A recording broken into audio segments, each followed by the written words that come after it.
सांस सांस में हरि नाम हो, वृथा न जाए एक सांस। ना जाने इस सांस का फिर आवन होए ना होए।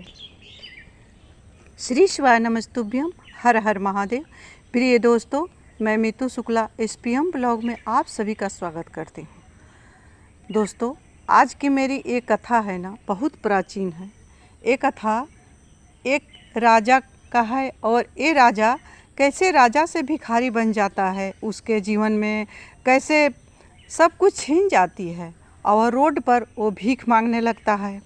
एक दिन उसके पास एक आदमी आता है, उसको देख करके बहुत दया लगता है और वो आदमी बोलता है कि हे भिखारी, तुमको भीख मांगने में क्या आनंद आता है? तुम ईश्वर से प्रार्थना क्यों नहीं करते हो कि ये मेरा संकट को काटिए और मुझको इस संसार सागर से पार उतार दीजिए, मुझको अपने धारा धाम में ले चलिए।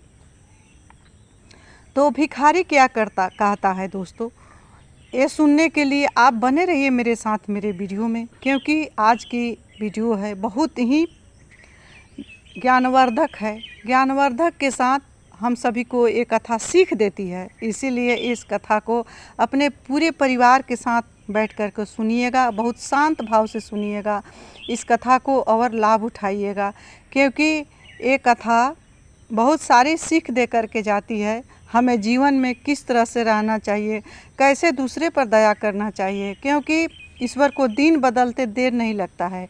किसी को देख कर के हंसना नहीं चाहिए, अपने बड़े का कैसे आदर करना चाहिए, परिवार में किस तरह से रहना चाहिए। तो इससे पहले प्रिय दोस्तों, अगर ये मेरी कथा अच्छा लगेगा तो प्लीज़ मेरे वीडियो को लाइक करेंगे, चैनल को सब्सक्राइब करेंगे, बेल आइकन को प्रेस करेंगे, जिससे मेरी वीडियो का न्यू नोटिफिकेशन सबसे पहले आप सभी के पास पहुँचे। तो चलिए कथा को शुरू करते हैं। ये कथा बहुत ही ज्ञानवर्धक है। मैं फिर बता दूं, ये कथा को पूरे सुनिएगा, क्योंकि आधा अधूरा नहीं सुनिएगा, क्योंकि आधा अधूरा जो ज्ञान होता है बहुत खतरनाक होता है। तो इसीलिए इस कथा को बहुत शांत भाव से सुनिएगा। बहुत ही प्राचीन कथा है। एक सड़क के किनारे एक भिखारी बैठा हुआ था। भिखारी को आगे पीछे कोई नहीं था, उसका घर द्वार भी नहीं था। वो भिखारी बैठा रहता था सड़क के किनारे, रोज़ भीख मांगा करता था। रास्ते से कोई गुजरता तो कुछ दे देता तो खा लेता, नहीं तो वो इसी तरह बैठा रहता था। कहीं मिला तो खा लिया, नहीं तो भूखे रह जाता था। और शरीर में उसको इतना पीड़ा था कि अपने पीड़ा से वो कराहते रहता था। उसको काफ़ी घाव हो चुका था पूरे बदन में, और बहुत उसका जो तन था, शरीर सा सो छत बितत हो चुका था, लेकिन उसका प्राण नहीं निकल रहा था। वो भिखारी का जीवन बहुत कष्टमय था। एक दिन की बात है कि उसी रास्ते से एक शिव भक्त जा रहा था। उसने देखा उस भिखारी को और उसको पैसा दिया और उससे खड़ा होकर के बोला, वहाँ रुका, कुछ क्षण के लिए बोला कि बाबा, आपको इतना कष्ट है, आप भीख मांगते हो, शरीर में इतना घाव है, आप ईश्वर से प्रार्थना क्यों नहीं करते हो कि हे ईश्वर, मुझे इस कष्ट से मुक्त करो और मुझे अपने धारा धाम में ले चलो। भिखारी ने कहा कि हे बेटा, मैं ईश्वर से तो प्रार्थना करता हूँ कि मुझे ले चलो, इस कष्ट से मुझे छुटकारा दो, लेकिन ईश्वर को ये मंजूर नहीं है। ईश्वर को यही मंजूर है कि मुझे कष्ट हो और लोग आते जाते मुझे देखें और मुझसे सीख ले, क्योंकि मैं भी पहले राजा हुआ करता था, अपने अहंकार में रहता था, कभी दीन दुखी का सेवा नहीं किया, अपने बड़े जनों का कभी आदर नहीं किया, कभी से किसी से एक शब्द मीठा नहीं बोला, कभी किसी पर मुझे दया नहीं आई। अपने मैं राज के घमंड में, राजा होने का घमंड में चूर रहता था, और वही आज नतीजा मैं भुगत रहा हूँ। इसलिए ईश्वर ने मुझे इस दशा में छोड़ दिया है कि इससे लोग देखें और इससे कुछ सीखें। राजा ने उस भिखारी का बात को सुना और सुन करके वहीं प्रार्थना किया, दोनों हाथ जोड़ करके भिखारी से कि हे बाबा, आपने मुझे आज बहुत बड़ी सीख दी, क्योंकि मुझ में इतना आत्मज्ञान नहीं था। मैं तो शिव का भक्त हूँ, मुझ में दया था, इसीलिए मैं आपसे पूछा कि आप इतने कष्ट में क्यों हो, अपने ईश्वर से प्रार्थना करो, मुक्ति मांगो लो।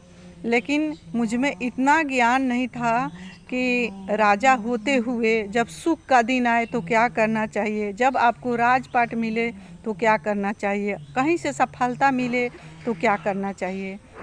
मनुष्य उसी सफलता के मद में भूल जाता है कि हमको क्या करना चाहिए और क्या नहीं करना चाहिए।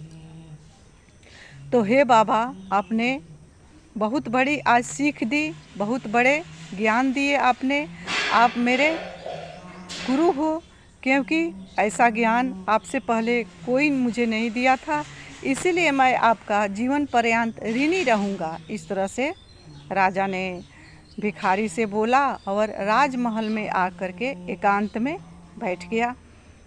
राजा सोचने लगा कि मनुष्य का जीवन क्षणभंगुर है, फिर भी मनुष्य क्यों अहंकार करता है, अपनी सफलता का श्रेय क्यों अपने आप को मानने लगता है, ईश्वर को क्यों नहीं मानता है, ईश्वर को धन्यवाद क्यों नहीं देता है, जब अच्छे दिन आते हैं तो अच्छा कर्म क्यों नहीं करता है, जब बुरे दिन आते हैं तो ईश्वर को याद क्यों करता है। इस तरह से सोचने लगा। उसी समय रानी आई राजमहल में, बोले कि हे राजा, हे स्वामी, आप किस चिंता में बैठे हो, मुझे बताओ। राजा ने आप बीती अपनी रानी को बताया। तब रानी जी ने राजा को भी धन्यवाद किया और दोनों हाथ जोड़ करके अपने पति से बोली कि हे स्वामी, आप पति रहने के साथ आप मेरे गुरु भी हैं, क्योंकि आज से आपने जो सीख दिया, इससे पहले ऐसा सीख किसी ने नहीं दिया था कि मनुष्य को कैसे जब अच्छे दिन आए तो कैसा कर्म करना चाहिए। विपत्ति में जब कोई व्यक्ति पड़ा रहे, कष्ट में पड़ा रहे, पीड़ा में पड़ा रहे, तो उसको किस तरह से मदद करना चाहिए, किस तरह से सहायता करना चाहिए, इससे पहले कोई नहीं मुझे बताया जो आपने आज बताया। हे स्वामी, आप मेरे स्वामी तो हो ही, आप मेरे गुरु भी हो। इसी तरह से रानी ने राजा से बोली और उस दिन से राजा ने अपने दिशा भी बदल दिया और दशा भी बदल दिया। राजा ने अपने प्रजा में घूम घूम कर सब किसी के यहाँ जाता और सबको देखता कि कौन दुखी है, किसको क्या कष्ट है, सभी का निवारण राजा करने लगा। राजा का काम यही था, राजा का धर्म यही था। राजा ने अपना दया सब पर बरसाने लगा और सबको कहने लगा कि मेरे राज्य में आज से कोई दुखी नहीं रह सकता है, कोई भूखी नहीं रह सकता है, क्योंकि मेरा जो कर्तव्य है उससे मैं कभी विमुख नहीं हो सकता हूँ, क्योंकि वो भिखारी ने मुझे बहुत बड़ी सीख दी है। इसी तरह राजा का नित्य दिन का काम था। राजा ने उसी तरह नित्य दिन सवेरे जगता और जगने के बाद अपन नित्य क्रियाक्रम के बाद राजा अपने राज्य में घूमने लगता। किसी को दवा का ज़रूरत होता तो दवा देता, किसी को पानी का ज़रूरत होता तो पानी देता, किसी को वस्त्र का ज़रूरत होता तो वस्त्र देता। इस तरह से राजा का नित्य दिन का काम होने लगा। इस तरह से राजा के यहाँ और अन्न धन की वृद्धि होने लगी। राजा को पुत्र नहीं था, ऐसे ही कर्म करने से राजा के यहाँ पुत्र भी आया और राजा का जो पुत्र था सो बहुत विद्वान था, गुणवान था। राजा ने कुछ समय बाद अपने बेटे से बोला, हे बेटा, अब तुम बड़े हो चुके हो। राजा का बेटा ने सारी विद्याएं हासिल कर ली, क्योंकि राजा का कर्म से उसका बेटा इतना फलने फूलने लगा और बहुत कुछ ही दिनों में बहुत सारे विद्या अर्जन कर ली थी। राजा ने बोला कि हे बेटा, अब राजभार को संभालो, अब मुझे तपस्या करने के लिए वन में जाने दो। राजा ने अपने बेटे को राजभार दे दिया और अपने रानी के साथ वन में प्रस्थान कर गया। वहाँ जाकर राजा ने घोर तपस्या करने लगी। इस तपस्या से राजा के बेटा जो था सो उसका भी शादी ब्याह हुआ, अपने राजपाट को भोगने लगा और सुखी जीवन व्यतीत करते हुए राजा ने ईश्वर के धराधाम को प्राप्त हुआ। तो प्रिय दोस्तों, कहने का तात्पर्य यह है, एक कथा का यही तात्पर्य है कि हमें कभी भी किसी का दिल नहीं दुखाना चाहिए, कभी भी बुरे कर्म नहीं करना चाहिए।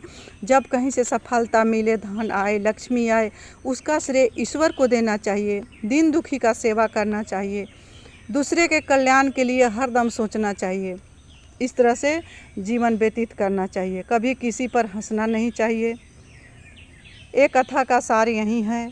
तो प्रिय दोस्तों, एक कथा अगर अच्छा लगा होगा तो एक लाइक तो बनता है, लाइक अवश्य करेंगे और अच्छे अच्छे कमेंट किया करेंगे। इसी के साथ मैं अपने वाणी को माँ भवानी और महादेव के चरणों में विराम दे रही हूँ। मिलती हूँ अगले वीडियो में, तब तक के लिए इतना ही।